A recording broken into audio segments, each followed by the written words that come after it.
I am Diego Rusarin. I'm filling in for my very good friend, George Galloway. I'm so thankful for this opportunity. And I also wanted to comment that the year 2024 was famous in the fact that it was the year of democracy.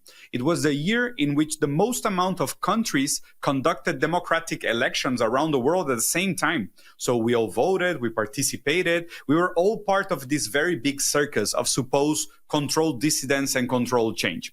Having said that, whatever we voted on 2024, we're going to see those effects going into full power now in 2025. And one of those that we cannot absolutely rule out is the rise of Donald Trump. Let's say the return of Donald Trump to power. And I think this is probably going to be one of the key aspects that is going to be determining geopolitics around the world, because now we see Donald Trump coming up again to power with a very different attitude. We see a return of imperialism like we haven't seen before in a very long time.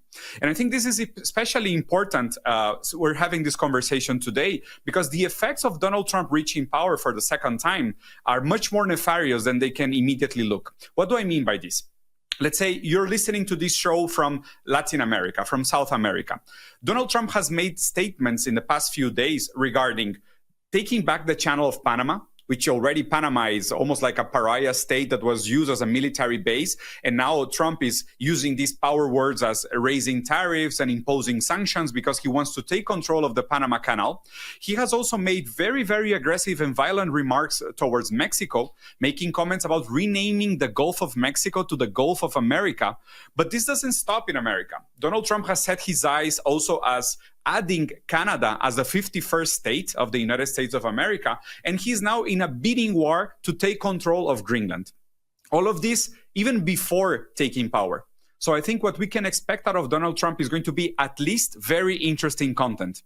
But beyond that, of course, it becomes very dangerous because this also has, as we understand the story of the United States, a country that has been a war for the last 2 centuries without a break, that these words are not in the void. They may have bellical, physical, and violent implications. And of course, this also has an effect for Europe.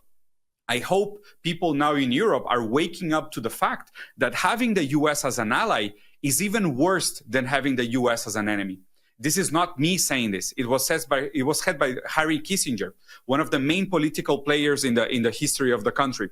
So now that we are seeing all these facts, that we are listening to the inflammatory discourse coming from Donald Trump, we have to be very critical. We have to be very acute, and we have to be ready to understand what those words will trigger and what will they imply as a plan that is taking place behind Donald Trump.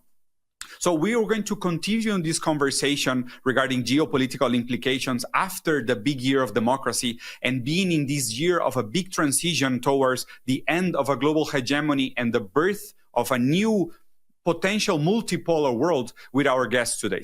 I will remind you, I am Diego Rusarin. I'm just filling in for my friend George Galloway. I'm very thankful for this opportunity. And today we're going to be interviewing Dr. Mustafa Burgati, a Palestinian, and my Brazilian friend Pepe Escobar, a renewed journalist and geopolitical analyst. We are here at the mother of all talk shows.